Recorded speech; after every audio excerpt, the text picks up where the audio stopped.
Estamos no capítulo 8 de Juízes. Nós estamos falando de Gideão. Nós vamos concluir a jornada de Gideão, mas não a história dele, porque a história de Gideão ele vai transcender a vida dele para chegar no Abimeleque no capítulo de número 9. Então, assim, a vida de Gideão é uma vida que vai ter uma transcendência, mas vamos para o final da vida de Gideão.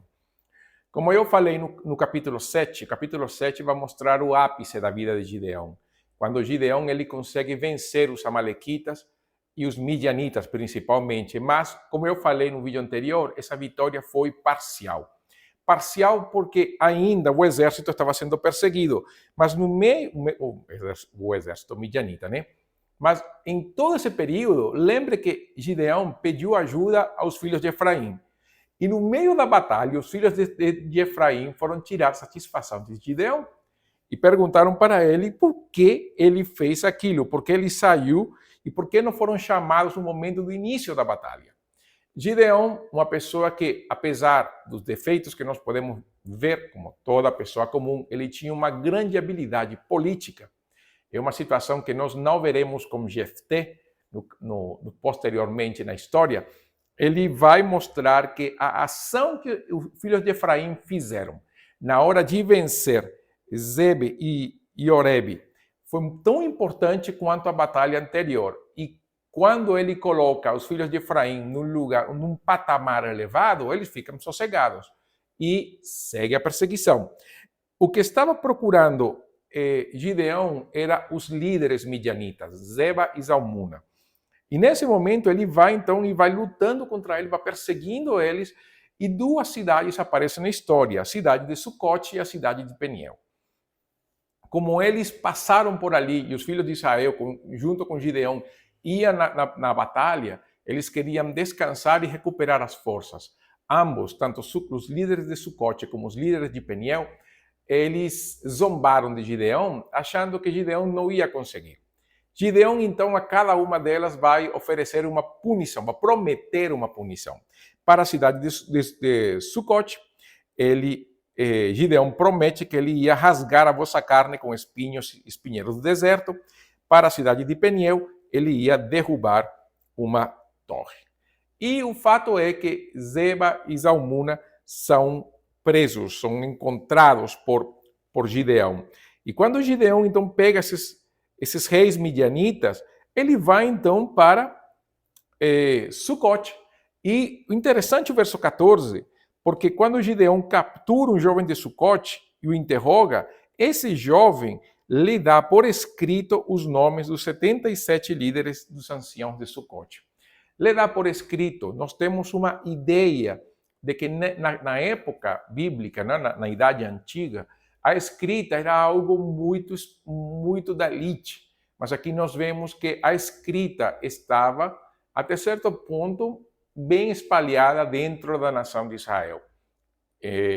Isso nos leva a pensar que, às vezes, nós pensamos que os nossos antepassados eram mais atrasados do que nós, e comumente isso não é verdade. Nós temos um preconceito histórico. E aqui a Bíblia vai mostrar que esse preconceito com relação à escrita é um preconceito nosso e não corresponde com a realidade. O que Gideão faz, então? Gideão vai fazer com essas pessoas, justamente vai castigar como ele mesmo prometeu, e quando for a Peniel, destruiu a torre principal. Ali, ele vai ter um diálogo com Zeba e Zalmuna, justamente por aquelas pessoas que eles mataram no campo, na opressão midianita, e Gideão vai mostrar que eram justamente irmãos dele.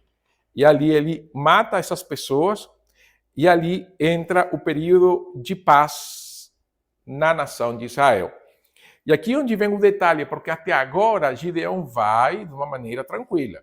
É claro que nós podemos ver o excesso de Gideão nas punições com o pessoal de Sucote e Peniel, podemos ver isso, mas momento de guerra, toda aquela coisa, a raiva, enfim, dá para justificar entre aspas, ok? Entre aspas, porque não era para fazer isso, principalmente com os seus irmãos, mas também o desprezo de um levanta a ira dos outros.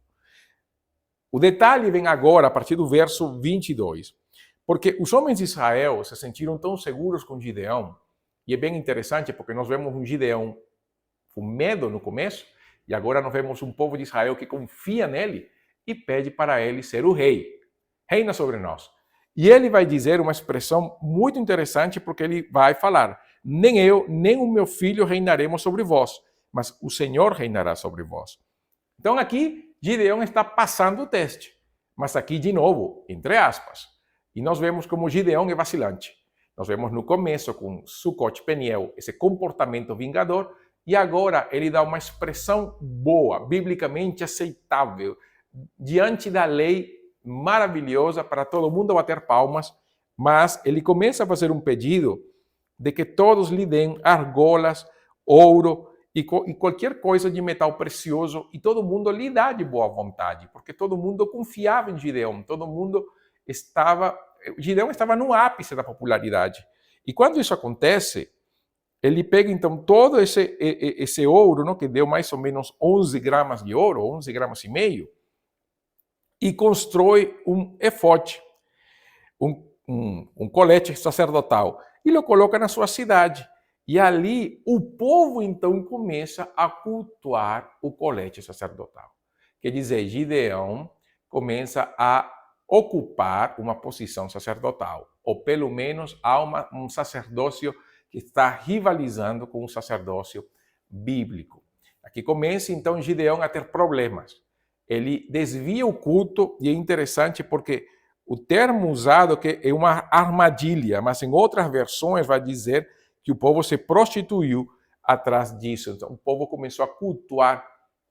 Se não cultuou outros deuses, cultuou a Deus da maneira errada, que no final das contas, para o Senhor, é a mesma coisa. E em segundo lugar, o que Gideão fez é que ele teve muitos filhos, teve 70 filhos gerados por ele sobre muitas mulheres, e a concubina teve então um filho chamado Abimeleque, e Abimeleque significa o Senhor é rei.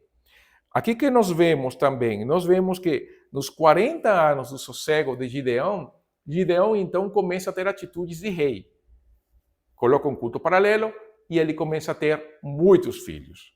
E muitos filhos é sinal de poder, é sinal de glória, e aí tem um filho chamado Abimeleque. Mas Gideão morre, bem velho, sepultado no sepulcro dos seus pais, em Ofra dos Abiesritas. E quando nós pensamos que tudo está bem, 40 anos de juizado, morre em boa velhice, o capítulo não acaba ali. A história de Gideão não acaba ali.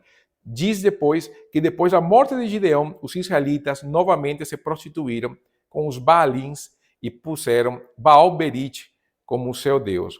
E o interessante é que o texto vai mostrar que os israelitas não se lembraram do Senhor seu Deus, que os havia livrado das mãos de todos os inimigos ao redor, e também não foram benevolentes para com a casa de Jerubaal, Gideão. E ali já nós vemos uma transição entre o fim da história de Gideão e o começo da nova história, justamente por causa dos filhos de Gideão. Esses últimos versos, do 33 ao 35, é o resumo do final da história de Gideão. O povo se prostitui, mas Gideão começa esse processo de prostituição religiosa da nação. Eles procuram outros deuses, mas é muito interessante porque no começo da história de Gideão, lá no capítulo 6, eles estavam também,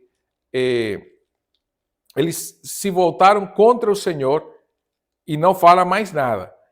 Embora nós temos ali a repreensão divina. No capítulo 8, o povo escolhe um Deus pagão para cultuar e não há repreensão divina.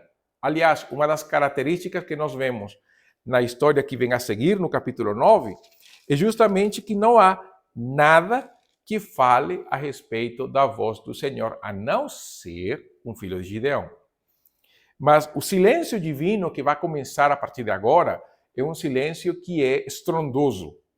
E aqui onde nós entramos no momento final. Gideão começa bem, mas termina mal. Gideão começa como uma pessoa... Aliás, Gideão começa com dúvidas. Não começa bem, começa com dúvidas. Como eu falei no primeiro vídeo desta série de Gideão, no capítulo 6, Gideão é um filho do seu tempo. E, na verdade, todos são filhos do seu tempo. E Gideão, ele começa a ter dúvidas. Duvida do Senhor, duvida da mão do Senhor, das histórias do Senhor, duvida de que o Senhor vai libertar o povo de Israel pelas suas mãos. Depois, Deus mesmo peneira o povo para que Gideão comece a depender do Senhor em todas as coisas. Deus permite que um midianita tenha um sonho e Gideão ouça o sonho e a interpretação para que ele tome coragem e leve o povo para a vitória, coisa que ele faz e acontece, e Gideão comece então a ter uma atitude vingadora e um coração que, embora em palavras não queira reinar, começa a ter atitudes de rei. E aí se manifesta um Gideão que termina seu período com um reinado, um aparente reinado, e levando o povo a um desconhecimento do Senhor. E é muito importante, e Salomão vai dizer isso, que é melhor o fim do negócio do que o começo do negócio. Quando nós vemos a história de Gideão, nós temos que lembrar desse provérbio. Por quê? Porque Gideão não conclui bem a sua jornada. Gideão está nos registros de Hebreus 11, ele está, mas Jefté também está, Sansão também está. Então, mais do que dizer que são uns heróis da fé, eles são uma manifestação da graça de Deus, da fé salvífica que vem pela graça do Senhor.